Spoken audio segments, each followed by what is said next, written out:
Greetings,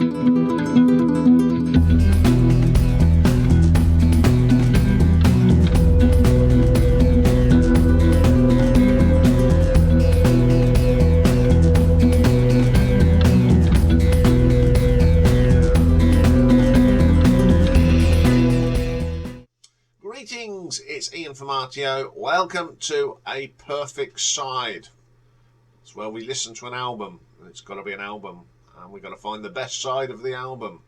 It's bad enough when it's a single album, but when it's a double album, it's even harder. Now, this is as a request, and it's an album I really do like, and it's an album from Genesi, and it is The Lamb Lies Down on Broadway, which was the 6th album, released in November 1974, and it was the last album that Peter was on.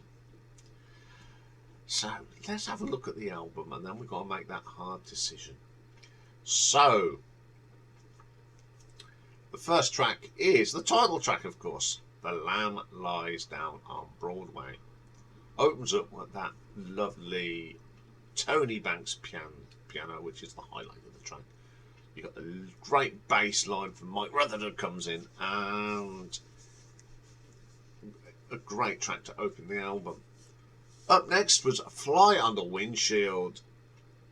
I love Steve Hackett's guitar solo on this. It's absolutely a wonderful piece of music.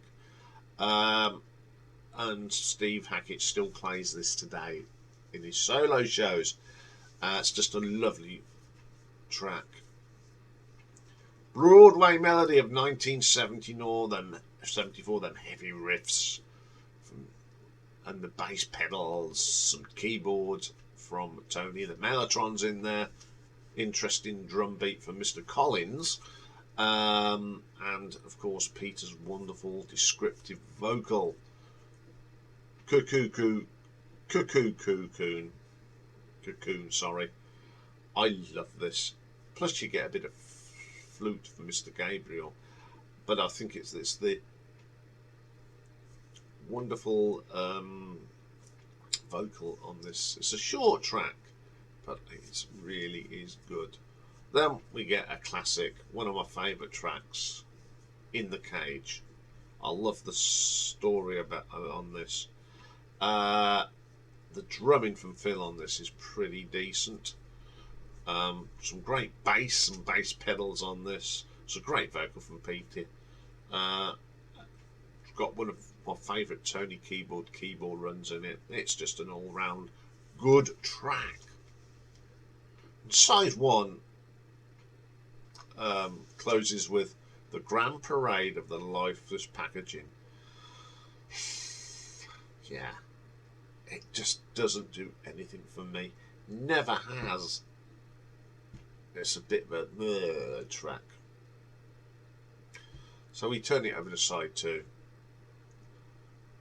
And after the dirge of the Grand Parade, we have Back in N.Y.C. Solid track. There's a couple of things on here that I want to point out. The keyboard from Tony and the drumming from Phil. Really is good. I love the heartbeats. Everything else is superb. Absolutely brilliant track. Then we have Hairless Heart. It has got some nice guitar touches from Steve Hackett on there. We've got the keyboard from Tony Banks. But apart from that, it's not. I don't know. It's short and sort of thing. Counting Out Time. Another track I just... Does it need to be there? I don't know. I'll talk about something at the end about what we're hoping to do. But I don't know. It sits there. You don't jump it.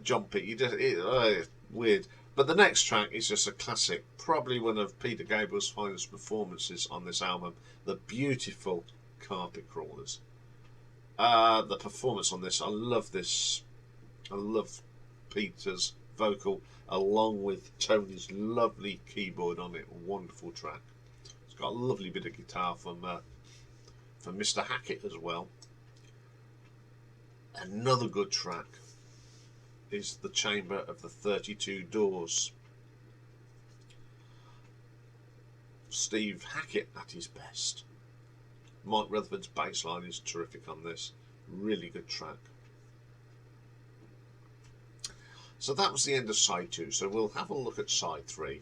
And this opens up with a quirky little track called Lilywhite Lilith. Great rock track. I love the guitar and the bass on this. Excellent track. Then we have 5 minutes with the waiting room, which is weird as they come. Ugh, it's a very, very strange track. When I put this on, I wish it would hurry up, unfortunately, because it goes into a great little track called Anyway, and it's got these pastiche size sounds on it. Really what they did back on their debut album. It's got little tones of that, some nice guitar work from Steve, some lovely little keyboard bits from Tony. Then we have Here Comes the Supernatural Anaesthetist. Some great guitar work from Steve on this. He's always plays brilliant. Then we have another blinding track off the album, Lamia. I think this is some of Steve Hackett's best guitar work on this album. I love this song, always have. It's a great vocal as well from Peter. It truly amazing. Then we have one of these. Does this really need to be on here? Silent Sorrow in Empty Boats. Pointless. It doesn't add nothing to the album in my books. Then we have one of these tracks that I only like one bit of it. The Colony of the Slippermen.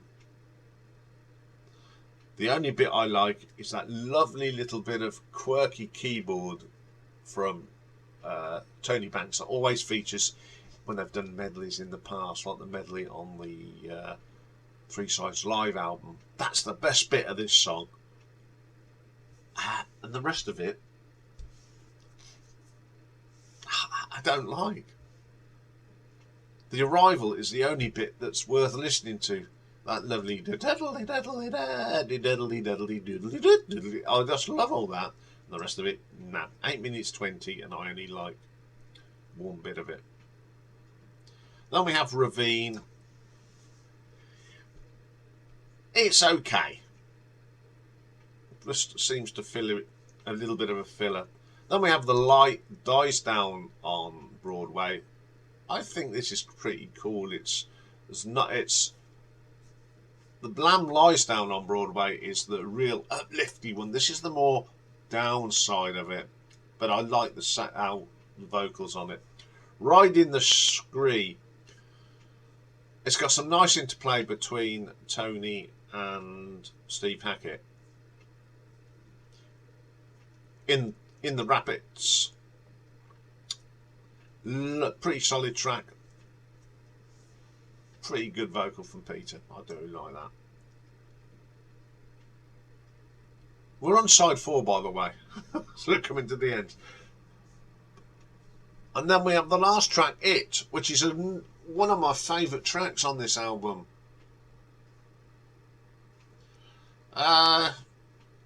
It's the guitar work of Mr. Hackett. It always gets forgotten about, though, this track. It's one of the best tracks on the album. And it's the last track. Okay. Let's have a look at this. Now, it's a lot of people's favourite Genesi album. It's not mine. On the thing that there's so many good tracks on here, but there is some stuff on here that just doesn't fit for me. And these are people going, "Oh, well, it's the best."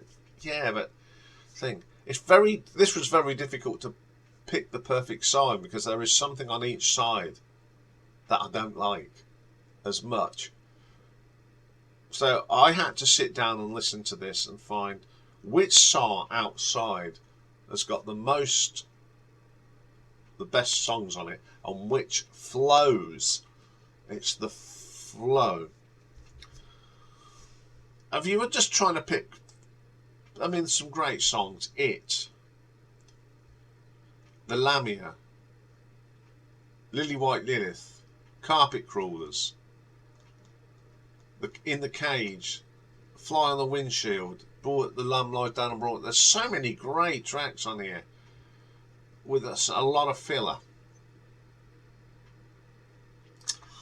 So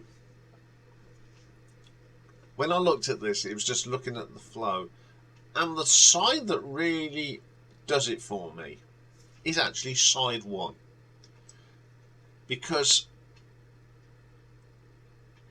the way that you go from the Lamb into the Fly on the Windshield, Broadway Melody, the little quirky cocoon to you, Cuckoo Cocoon, can never say that, and In the Cage work perfectly. But the grand parade of the Lifeless packaging is just, yeah. So, you know, side 2, you get Back in N.Y.C, which is absolutely brilliant. Carpet Crawlers, The Chamber of 32 Doors. The other tracks don't mean nothing. Side 3, Lilywhite Lilith is brilliant. N.Y.C's okay. Here Comes the Supernatural. It's okay. Then you got the beautiful Lamia, and then it just goes into this pointless 3-minute track. Side 4 opens up with one of the weirdest tracks, and you just got the arrival bit with that quirky. Ravine sort of is okay. Then the last, I'd say, Riding the She, In the Rapids, in It are the highlights of this side. So I am going to say that my not the perfect side, but the best side up to track 5 is side 1. Yeah, I had difficulty with this one. So I don't know if anyone was watching Simon's live stream the other night, and I was talking about Michael, and we've come up with an idea. We're going to get a group of fans of this album together at some stage, and we're going to reduce this double album down to a single album. So look out for that. It's going to take a little while to do that, but we are thinking of seeing it, Michael and I, and I've got 1 or 2 other people that are interested in the great debate of picking the best songs on this to make one album. So look out for that. Okay, thank you very much for, I don't know if this was Mick or Pulsar, but thank you for rattling my brain on this one. I knew when I saw it it'd be a difficult one. Okay, that's all for today. Tomorrow we're starting off with an album ranking of viewers' request, and this one came from Richard McCook, and it's the quite quirky band called the Flying Lizards. Looking forward to that one. And then tomorrow's retro ranking is culture. We're going to have a culture spot this week, and we're going to turn our attentions to the classical music. And I've got 20 pieces of classical music that I really like. I do like classical music, so I've picked my top 20, and there are still about 30 left, so I might even do the bubbling unders that just missed out on the top 20. So plenty of little bits to go on for. So have a great day. Enjoy the weather while you can, because it's clouding over now here in the UK, and we're expecting thunderstorms apparently. So have a great bank holiday for those of us in the UK. Bye for now.